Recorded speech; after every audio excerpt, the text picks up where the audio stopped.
Hi folks, today I am going to explain a program in Python which is writing Fibonacci series.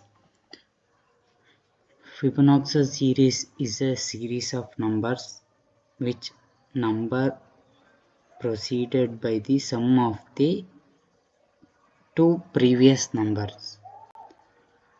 Here I want to print 6 numbers in this series. That's why I entered 6 numbers, 6 here. If you want 7 number, you can type 7 here. Then a comma b, I declared initial numbers I want from 0 comma 1. It will start from 0 comma 1. Then for I in range of, here I declared for loop here. For range function, range is a function which will decide the number to print from where it start to from where it will end. Suppose if we give only one number, it will stop there only. Then here is the logic of the Fibonacci series. A comma b, this is first element, then it is second element.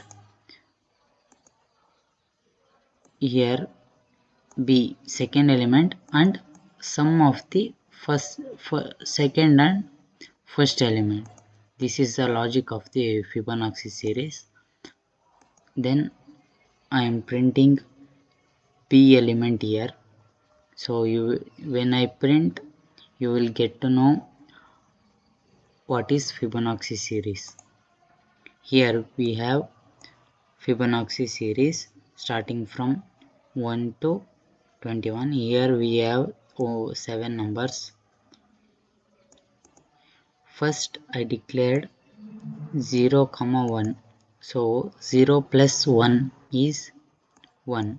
Then 1 plus 1 is 2. This takes, you can take this as the first element and this as the second element. As per this logic, it printed 1 plus 2 is 3, 2 plus 3 is 5, then 3 plus 5 is 8. It will print 7 elements in the series because we gave 7 here. N is equal to 7. And it will print the range from 1 to 7 in range function. That's why this is the program which will explain the Fibonacci series. Thank you.